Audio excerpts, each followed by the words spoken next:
जय हिंद। तो आप सबका स्वागत है एमजी ज्ञान एकेडमी में। और आप सभी को प्यारा सा गुड इवनिंग। तो आप लोग कैसे हैं? आशा करते हैं आप लोग अच्छे होंगे और आपका तैयारी अच्छे से चल रहा होगा। तो आज हम लोग डेली प्रैक्टिस सेट का टेस्ट नंबर क्या देखेंगे? 8 को देखेंगे, जो आपको 7 तारीख को दिया गया था। और इसमें इंडियन इकोनॉमिक्स और करंट अफेयर का 50 क्वेश्चन का सीरीज है, ठीक है, जिसमें 25 इकोनॉमिक्स और 25 करंट अफेयर का है। और ये सभी आपको बहुत ज़्यादा ही इम्पोर्टेंट है, एग्जाम के व्यू से बहुत ज़्यादा इम्पोर्टेंट है पीटी के लिए। तो आप सारे क्वेश्चन को अच्छे से सुनिएगा। बस आप सुनिएगा, उतना ही में आपको काम बन जाएगा। कहने का मतलब कि आप बस सुन लीजिएगा तो आपको याद हो जाएगा, ठीक है।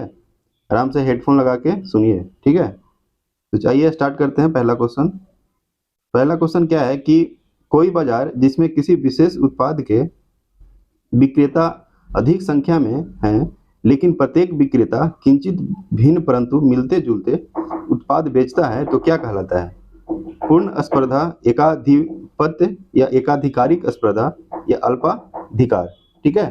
तो इसका जो आंसर हो जाएगा ना, इसका जो आंसर होगा वो होगा एकाधिकारी स्पर्धा, ठीक है, यानी पहला का सी।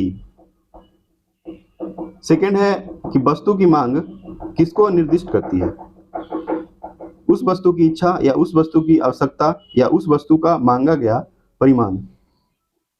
डी है किसी विशिष्ट समयावधि के दौरान किसी निश्चित कीमत पर मांगा गया परिमाण। तो दूसरा का क्या होगा? दूसरा का हो जाएगा आपको डी। तीसरा है कि निम्नलिखित कथनों में कौन से असत्य हैं? भौतिक पूंजी के अंतर्गत नकद, मुद्रा तथा कच्चा माल इत्यादि में अस्थायी पूंजी कहा जाता है। दूसरा है भौतिक पूंजी के अंतर्गत भवन, मशीन तथा औजार इत्यादि मदों को कार्यशील पूंजी कहते हैं। तीसरा है भौतिक पूंजी को अस्थायी पूंजी तथा कार्यशील पूंजी के रूप में बांटा जाता है। तो इसका जो आंसर हो जाएगा ना, इसका आंसर हो जाएगा आपको ए, केवल 3। 4 है निम्नलिखित में से कौन सा भारतीय अर्थव्यवस्था का प्रमुख लक्षण है? मिश्रित अर्थव्यवस्था, गांधीवादी अर्थव्यवस्था या समाजवादी अर्थव्यवस्था या पूंजीवादी अर्थव्यवस्था। 4 का हो जाएगा मिश्रित अर्थव्यवस्था, यानी भारतीय अर्थव्यवस्था जो है आपको मिश्रित अर्थव्यवस्था में आता है। 5 है गैर मजदूरी आय से अभिप्राय क्या है? किराए से आय, ब्याज से आय या लाभ से आय या उपयुक्त सभी। तो 5 का हो जाएगा सभी, यानी गैर मजदूरी आय जो है आपको ब्याज से भी होता है, किराए से भी होता है और लाभ से भी होता है। तो 6 क्या है? 6 है कि निम्नलिखित में से कौन सी मदें राष्ट्रीय आय में सम्मिलित की जाती है? पहला है विदेशों में स्थित भारतीय बैंकों की शाखाओं द्वारा अर्जित लाभ। दूसरा है ब्रोकर्स कमीशन। तीसरा है वित्तीय वर्ष में उत्पादित अंतिम वस्तुओं और सेवाओं का मौद्रिक मूल्य। चौथा है भविष्य निधि कोष में मालिकाओं द्वारा किया गया अंशदान। 6 का क्या हो जाएगा आंसर? 6 का जो आंसर होगा ना वो क्या होगा? सभी होगा, यानी सभी आंसर होगा 1 2 3 4, यानी इसका आंसर हो जाएगा डी। अब उसके बाद है 7। तो 7 क्या है कि आर्थिक विकास सामान्यतः युग्मित होता है अपस्फीति के साथ, अस्फीति के साथ, स्टैगफ्लेशन के साथ या अतिस्फीति के साथ। आर्थिक विकास जो है वो आपको होता है अस्फीति के साथ, है ना। 8 क्या है? 8 है कि स्वतंत्र भारत में भूमि सुधारों के संदर्भ में निम्नलिखित में से कौन सा कथन सही है? पहला है हदबंदी कानून पारिवारिक जोत पर केंद्रित थे, न कि व्यक्तिगत जोत पर। दूसरा है भूमि सुधारों का प्रमुख उद्देश्य सभी भूमिहीनों को कृषि भूमि प्रदान करना था। सी है इसके परिणाम स्वरूप नकदी फसलों की खेती कृषि का प्रमुख रूप बन गई। डी है भूमि सुधारों ने हदबंदी सीमाओं को किसी भी प्रकार की छूट की अनुमति नहीं दी, है ना। तो इसका जो आंसर हो जाएगा बी, यानी 8 का बी। अब उसके बाद है 9 क्या है कि हरित क्रांति के संबंध में निम्नलिखित कथनों पर विचार कीजिए। पहला है इसमें भौगोलिक दूरियां कम हुई। दूसरा है छोटे और बड़े किसानों के बीच फासला बढ़ा। 3 है इसमें कुछ क्षेत्रों में निर्धनता बढ़ी। तो 9 का क्या होगा? 9 का हो जाएगा आपको 2 और 3, यानी हरित क्रांति के संबंध में क्या है? छोटे और बड़े किसानों के बीच फासला बढ़ गया और इससे कुछ क्षेत्र में निर्धनता भी बढ़ा। तो 9 का बी। 10 है डीके कर्वे समिति का संबंध भुगतान संतुलन से है, बैंकिंग क्षेत्र के निजीकरण से है, या सार्वजनिक उपक्रम के विकास से है, या लघु उद्योग के विकास से है। तो डीके करवे समिति का संबंध जो है ना आपको, ये है आपको लघु उद्योग के विकास से, यानी 10 का डी। 11 है, निम्नलिखित में से किस पंचवर्षीय योजना के दौरान मिड डे मील योजना शुरू की गई? 8वीं पंचवर्षीय योजना, 9वीं, 10वीं या 11वीं? तो यह जो योजना है किस पंचवर्षीय योजना में था? यह जो था आपको 8वीं पंचवर्षीय योजना। और पंचवर्षीय योजना जो है आपको कब से स्टार्ट किया गया था? यह जो है आपको 1951 से, यानी 1951 में स्टार्ट किया गया था और 1956 तक चला था। यानी पंचवर्षीय योजना फर्स्ट जो है आपको 51 से 56, और यह हेरोड डोमर पे आधारित था, हेरोड डोमर, ठीक है। और दूसरा 56 से 61, तीसरा 61 से 66, और उसके बाद 3 साल का गैप हुआ था 66 से 69, और एक और जो गैप हुआ था वो 79 से 80, यानी 2 बार गैप हुआ था। कब कब हुआ था? एक हुआ था 1966 से 1969, और एक हुआ था 1979 से 80, इन 2 बार गैप हुआ। बाकी इसके बाद जो भी है सब 5-5 साल का अंतर में हुआ था, ठीक है। तो 11 का क्या आंसर है? यानी मिड डे मील योजना जो है आपको 8वीं पंचवर्षीय योजना में शुरू किया गया था। 12 है, सेन सूचकांक का संबंध है निर्धनता से, भ्रष्टाचार से, बेरोजगारी से या शिक्षा से, ठीक है। तो 12 का क्या होगा? 12 का आपको हो जाएगा ए, निर्धनता से। 13 है, किसी एक किसान के पास 4 एकड़ का भूखंड है और उसे अपने खेत में विभिन्न प्रकार की क्रियाओं को निष्पादित करने में 2 श्रमिकों की आवश्यकता है, किंतु वह अपने परिवार के 5 सदस्यों, पत्नी, बच्चों आदि को कृषि कार्य में लगा लेता है, जबकि उसे इनकी आवश्यकता नहीं है ना। तो 13 का क्या आंसर हो जाएगा? क्या पूछ रहा है कि उपयुक्त उदाहरण में से किस प्रकार की बेरोजगारी से संबंधित है? तो इसका जो आंसर हो जाएगा ये हो जाएगा आपको प्रच्छन्न बेरोजगारी। क्या होगा? प्रच्छन्न बेरोजगारी, 13 का बी। अब उसके बाद है 14 है, सामान्य तौर पर उच्च मुद्रास्फीति अर्थव्यवस्था पर विपरीत प्रभाव डालती है, निम्नलिखित में से कौन सा वर्ग इस विपरीत प्रभाव से प्रभावित नहीं होगा? तो 14 का क्या होगा आंसर? ये है, ऐसे लोग जिनकी निश्चित आय होती है। फिर है, वह व्यक्ति जिसने दीर्घावधि के लिए निश्चित ब्याज दर पर उधार दिया, या वह व्यक्ति जिसने दीर्घावधि के लिए निश्चित ब्याज दर पर ऋण लिया। उपयुक्त में से कोई नहीं। तो 14 का क्या होगा? 14 का हो जाएगा आपको सी। 15 है कि एक गतिहीन अर्थव्यवस्था के लिए सरकार द्वारा अपनाया जाना चाहिए। क्या अपनाया जाना चाहिए? कम व्यय करना तथा विस्तारवादी मौद्रिक नीति का अनुसरण करना, है ना, ये तो नहीं होगा। फिर है, अधिक व्यय करना तथा संकुचनकारी मौद्रिक नीति का अनुसरण करना, ये भी नहीं होगा। फिर है, कम व्यय करना तथा संकुचनकारी मौद्रिक नीति का अनुसरण करना, ये भी नहीं होगा। तो क्या हो जाएगा? एक ही बचा है डी, तो डी आंसर होगा। डी में क्या है? अधिक व्यय करना तथा विस्तारवादी मौद्रिक नीति का अनुसरण करना, 15 का डी। 16 है, केंद्रीय बजट के संदर्भ में निम्न में कौन सा पूंजीगत प्राप्ति नहीं है? विदेशी ऋण एवं सहायता, ऋण वसूली, या विनिवेश, या जीएसटी। 16 का क्या होगा? D, GST. जीएसटी का फुल फॉर्म क्या होता है? Good and service tax. और जीएसटी भारत में सबसे पहले कहाँ लागू किया गया था? ये हुआ था आपको असम में। कब? 2017। और जीएसटी कहाँ से दिया गया है? वो आपको फ्रांस के नियमावधि से, यानी जो फ्रांस में जो नियम है जीएसटी का, वहीं से यह जो जीएसटी आपको इंडिया में लागू किया गया है। तो 16 का क्या होगा? 16 का हो जाएगा आपको डी। 17 है, निम्न पर विचार कीजिए। आयकर, निगम कर, सेवा कर, प्रतिभूति विनिमय, या सीमा शुल्क।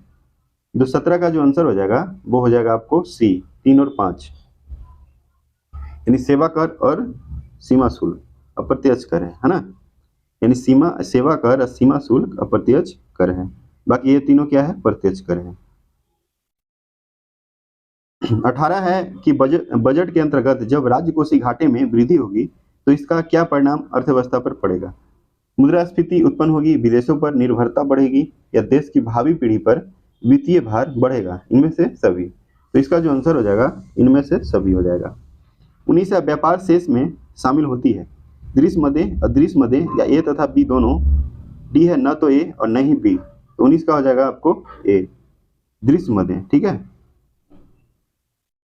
20 है राष्ट्रीय, क्या है, राष्ट्रीय श्रम आयोग के अनुसार कृषि श्रमिक कितने प्रकार के होते हैं, है ना, 2, 3, 4, 5। तो राष्ट्रीय श्रम आयोग के अनुसार कृषि श्रमिक आपको 2 प्रकार के होते हैं। 21 है निम्नलिखित में से कौन सा व्यष्टि अर्थशास्त्र का अध्ययन है, कुल मांग, वस्तु का कीमत निर्धारण, या राष्ट्रीय आय, या भारत में कृषि श्रम की समस्या। तो 21 का क्या हो जाएगा, 21 का हो जाएगा आपको बी हो जाएगा, क्या होगा, बी, वस्तु का कीमत निर्धारण। ठीक है, उसके बाद है 22 क्या है कि उत्पादन संभावना वक्र का ढाल गिरता है, बाएं से दाएं, दाएं से बाएं, ऊपर से नीचे, या नीचे से ऊपर। तो उत्पादन संभावना वक्र का ढाल आपको बाएं से दाएं गिरता है। कहां से कहां गिरता है, बाएं यानी लेफ्ट से राइट गिरता है। ठीक है, तेईस है किसी वस्तु में मानवीय आवश्यकता की पूर्ति की क्षमता को क्या कहते हैं, उत्पादकता, संतुष्टि, या उपयोगिता, या लाभदायकता। तो 23 का हो जाएगा आपको सी, उपयोगिता। 24 है ऐसी वस्तुएं जिनका एक दूसरे के बदले में प्रयोग किया जाता है क्या कहलाता है, पूरक वस्तु, स्थानापन्न वस्तु, या गिफन वस्तु, या आरामदायक वस्तु। तो 24 का हो जाएगा आपको स्थानापन्न वस्तु। 25 है जब प्याज की कीमत में 8% की वृद्धि होती है तो प्याज की मांग में 5% की कमी आती है, तो प्याज की मांग लोच होगा, कितना लोच होगा, 0.62 लोच होगा। अब उसके बाद है 26 आपको यहाँ से आपको करंट अफेयर आ गया। ठीक है, करंट अफेयर जो है मेरा फेवरेट सब्जेक्ट है। करंट अफेयर मैं ज़्यादा पढ़ता हूँ, वैसे तो मैं सारा सब्जेक्ट पढ़ता हूँ, लेकिन करंट अफेयर जो है मेरा फेवरेट सब्जेक्ट है। ठीक है, तो आइए करंट को देखते हैं। करंट है 26 में क्या है कि स्टार स्पोर्ट के ब्रांड एम्बेसडर के रूप में किसे नियुक्त किया गया, रणवीर सिंह, विराट कोहली, अनुष्का शर्मा, निकहत जरीन। तो इसका जो आंसर हो जाएगा वो क्या होगा, स्टार स्पोर्ट के ब्रांड एम्बेसडर आपको रणवीर सिंह को किया गया है। ठीक है, 27 है रणवीर सिंह, इनका हस्बैंड है दीपिका पादुकोण, है ना, दीपिका पादुकोण के। ठीक है, इनको क्या बोला जाता है, बॉलीवुड का पावर हाउस बोला जाता है ना, पावर हाउस, ऊर्जा गृह बोला जाता है इनको, इनमें ऊर्जा बहुत ज्यादा है रणवीर सिंह में। ठीक है, तो ये 27 क्या है कि शेख मंजूर बिन जायद अल नाहयान को किस देश के उपराष्ट्रपति के रूप में नियुक्त किया गया है, मिस्र, कजाकिस्तान, बेलारूस, संयुक्त अरब अमीरात। तो इसका जो आंसर हो जाएगा, इसका आंसर होगा यूएई यानी संयुक्त अरब अमीरात। यानी शेख मंजूर बिन जायद अल नाहयान को किस देश के उपराष्ट्रपति बनाया गया है, उपराष्ट्रपति, तो वो होगा संयुक्त अरब अमीरात। ठीक है, आप लोग हेडफोन लगा के आराम से सुनिए, बस क्वेश्चन बोलते रहेंगे और उसका आंसर बताते रहेंगे, बस आप सुनिएगा, उतना ही में आपको याद हो जाएगा। नहीं तो एक बार आप ट्राई करके देखिए। ठीक है, जैसे जिस तरह से गाना सुनते हैं, गाना सुनने में आपको मजा आता है ना, उसी तरह इस जो ऑब्जेक्टिव जितना भी क्वेश्चन बता रहे हैं उसको आप हेडफोन लगा के, आपको देखना नहीं है, बस सुनना है। आप आराम से क्या कीजिए, सुनिए, आप सुनिएगा, उतना ही में आपको याद हो जाएगा। आपको यह बात अब कंफर्म बता रहे हैं कि आप बस सुनिए इस चीज को। ठीक है, और यही चीज आपको एग्जाम में फायदा करेगा। तो आइए 28 क्या कहता है कि कौन सा देश संघाई सहयोग संगठन में शामिल हुआ है, कतर, आर्मेनिया, जॉर्जिया, सऊदी अरब। तो 28 का क्या होगा, सऊदी अरब, है ना। 29 है किस देश ने अपनी राष्ट्रीय जीनोम रणनीति शुरू की, यूके, संयुक्त अरब अमीरात, जापान, रूस। तो 29 का हो जाएगा बी, संयुक्त अरब अमीरात। राष्ट्रीय जीनोम रणनीति शुरू की है वो है संयुक्त अरब अमीरात। 30 है निम्नलिखित में से किसे चिल्ड्रंस चैंपियन अवार्ड 2023 से सम्मानित किया गया, students welfare mission, Pragati education and welfare society, या अक्षय पात्र फाउंडेशन, या बटरफ्लाईज इंडिया। तो 30 का क्या होगा, 30 का हो जाएगा आपको ए, स्टूडेंट्स वेलफेयर मिशन। अब है 31 क्या है कि केंद्रीय गृह मंत्री अमित शाह ने किस स्थान पर गुरुकुल कांगड़ी विश्वविद्यालय के 113वें दीक्षांत समारोह में भाग लिया, मदुरै, उदयपुर, शिमला, या हरिद्वार। उदयपुर आपको राजस्थान में पड़ता है, शिमला हिमाचल प्रदेश, और हरिद्वार उत्तराखंड, है ना। तो इसमें जो आंसर होगा 31 का आपको हरिद्वार होगा। 32 है किस देश ने घातक मारबर्ग वायरस रोग एमबीडी के पहले प्रकोप की घोषणा की, यानी मारबर्ग वायरस जो है किस देश में आया है, तंजानिया, केन्या, अफ्रीका, इथोपिया। तो 32 का आपको क्या होगा, तंजानिया, यानी मारबर्ग वायरस, है ना। ये वायरस आप याद रखिएगा, मारबर्ग, क्या नाम है, मारबर्ग वायरस जो है आपको तंजानिया में आया है। उसके बाद है 33 है, निम्नलिखित में से किसने देश के आर्थिक सुधार में सहायता के लिए यूक्रेन के लिए 15.6 बिलियन डॉलर के सहायता पैकेज को मंजूरी दी है? विश्व बैंक, वर्ल्ड बैंक, एशियाई यानी एडीबी बैंक, एनडीबी या आईएमएफ? तो यह जो इसका आंसर होगा आपको आईएमएफ, क्या होगा, आईएमएफ। विश्व बैंक का हेडक्वार्टर कहाँ है, वाशिंगटन डीसी, और एडीबी का मनीला में है ना। उसके बाद है 34 है, विदेश मंत्रालय द्वारा दी गई घोषणा के अनुसार भारत ने किस देश के साथ भारतीय रुपयों में व्यापार निपटाने पर सहमति व्यक्त की है? Indonesia, Malaysia, Singapore, Thailand? 34 का क्या होगा, 34 का हो जाएगा आपको बी, मलेशिया। 35 है, निम्नलिखित में से किसे ग्रीस में भारत के अगले राजदूत, यानी भारत के यानी ग्रीस जो देश है उसमें भारत के अगले राजदूत के रूप में किसको नियुक्त किया गया है? विक्रम मिस्री या रुदेंद्र टंडन या नवीन श्रीवास्तव या गोपाल बागले? तो 35 का क्या होगा, 35 का हो जाएगा आपको बी, रुदेंद्र टंडन। अब उसके बाद है 36 है कि निम्नलिखित में से कौन सा संगठन 1 अप्रैल को अपना स्थापना दिवस मनाएगा? 1 अप्रैल को कौन सा स्थापना दिवस मनाएगा? नाबार्ड, सिडबी, आरबीआई या सेबी? तो 36 का जो आंसर हो जाएगा आपको सिडबी हो जाएगा। आरबीआई का अभी कौन गवर्नर है? शक्तिकांत दास। कौन है? शक्तिकांत दास। आरबीआई को क्या बोला जाता है? बैंकों का बैंक, है ना, सभी बैंकों का मालिक होता है कौन? आरबीआई। आरबीआई मतलब रिजर्व बैंक ऑफ इंडिया। 37 है, किस राज्य के मुख्यमंत्री ने स्कूल चलो अभियान 2023 का शुभारंभ किया? गुजरात, पंजाब, उत्तर प्रदेश, बिहार? तो इसका जो आंसर हो जाएगा आपको उत्तर प्रदेश। स्कूल चलो अभियान, है ना, कौन सा अभियान? स्कूल चलो अभियान। कौन है? उत्तर प्रदेश है। 38 है, उड़ीसा दिवस या उत्कल दिवस हर साल 1 अप्रैल को मनाया जाता है, तो उड़ीसा का गठन किस वर्ष में हुआ था? 1924, 1930, 1936 या 1940? तो 38 का हो जाएगा 1936, 1 अप्रैल 1936। 39 है कि किसी national aeronautics and space administration के मून टू मार्स प्रोग्राम के पहले प्रमुख के रूप में नियुक्त किया गया? शिवन वासवदा, संजय गावड़े, विनीत अरोड़ा या अमित क्षत्रिय? तो 39 का क्या होगा आंसर? 39 का हो जाएगा आपको डी, अमित क्षत्रिय। 40 है, आंध्र प्रदेश राज्य सरकार पहली बार किस शहर में 2 दिवसीय ग्लोबल इन्वेस्टर्स समिट 2023 का आयोजन कर रही है? तो 40 का क्या होगा? 40 का ऑप्शन क्या है? 40 का है अनंतपुर, विजयवाड़ा, कुर्नूल या विशाखापट्टनम? तो इसका जो आंसर होगा ना, इसका आंसर हो जाएगा आपको विशाखापट्टनम, जो आपको आंध्र प्रदेश में पड़ता है, विशाखापट्टनम, है ना। 41 निम्नलिखित में से किसने श्रीनगर में छात्रों के साथ जश्न चिल्लई कला मनाया? श्रीनगर में छात्रों के साथ कौन मनाया होगा? सीआरपीएफ, बीएसएफ, आईटीबीपी या एसएसबी? तो इसका जो आंसर है आपको CRPF, central reserve police force. 42 है, जनवरी 2022 में डेनियल ओर्टेगा को किस देश के राष्ट्रपति के रूप में चुना गया? Costa Rica, Venezuela, Nicaragua, Ecuador? तो 42 का जो आंसर होगा आपको क्या हो जाएगा? निकारागुआ। यानी डेनियल ओर्टेगा जो है राष्ट्रपति बना है कहाँ का? निकारागुआ। यानी निकारागुआ का राष्ट्रपति जो बने हैं जनवरी में वो कौन है? Daniel Ortega. क्या है? Daniel Ortega. 43 है, अम्बेडकर ए लाइफ पुस्तक के लेखक कौन है? विक्रम संपत, पवन सिंह लाल, आराधना जौहरी, शशि थरूर? तो इसका जो आंसर होगा आपको शशि थरूर हो जाएगा। यानी अम्बेडकर ए लाइफ पुस्तक का नाम है, क्या है? अम्बेडकर ए लाइफ पुस्तक के लेखक हैं शशि थरूर। 44 है, मुख्यमंत्री आवासीय भूमि अधिकार योजना जनवरी 23 में किस राज्य में शुरू की गई? केरल, मध्य प्रदेश, गोवा, उड़ीसा? तो इसका आंसर क्या होगा? मध्य प्रदेश, है ना। क्या होगा? मध्य प्रदेश।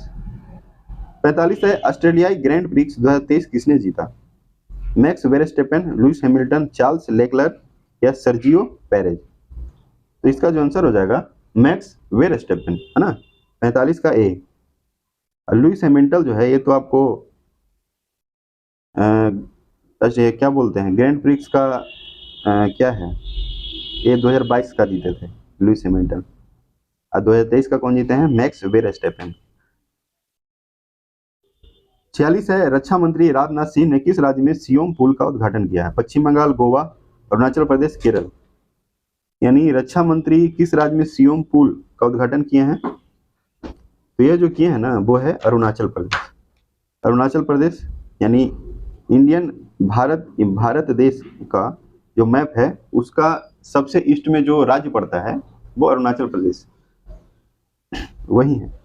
वही में क्या हुआ है? सियोम पुल का उद्घाटन हुआ है। कौन किए हैं? राजनाथ सिंह।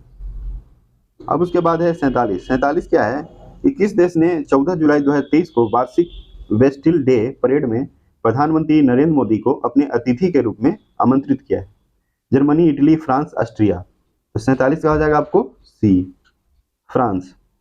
48 है कि राजा जिग्मे खेसर नामग्याल वांगचुक हाल ही में 3 दिवसीय यात्रा के लिए भारत पहुंचे। Belgium, Thailand, Bhutan, Japan. तो 48 का क्या हो जाएगा? सी, भूटान। यानी राजा जिग्मे खेसर नामग्याल वांगचुक कहाँ पहुंचे हैं? तो यह पहुंचे हैं आपको भूटान में पहुंचे हैं। भूटान एक बहुत अच्छा देश है जो भारत का क्या है? भारत का पड़ोसी देश ही है। भारत का पड़ोसी देश कौन कौन है? आपको चीन है, नेपाल, भूटान है, म्यांमार है ना, पाकिस्तान है, अफगानिस्तान है। अब उसके बाद है 49, आज का second last question. PM Modi ने केंद्रीय जांच ब्यूरो यानी सीबीआई के हीरक जयंती समारोह का उद्घाटन कहाँ किया? मुंबई, नई दिल्ली, कोलकाता, ठीक है, चेन्नई। तो 49 का क्या हो जाएगा? आपको हो जाएगा बी, नई दिल्ली। 50 है, विश्व जल दिवस 2023 के थीम क्या है?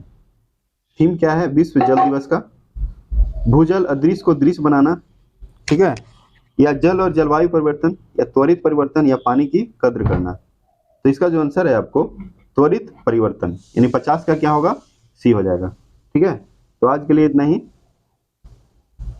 और जो भी इस चैनल पे नए हैं वो चैनल को प्लीज़ सब्सक्राइब कर लें ताकि इस तरह का प्रैक्टिस सेट और भी, जैसे मैथ का क्लास है, आपको शॉर्ट वीडियो मैथ का या जीके का जो भी मिलता है आपको मिलता रहेगा अगर इस चैनल को सब्सक्राइब कर लेंगे तो।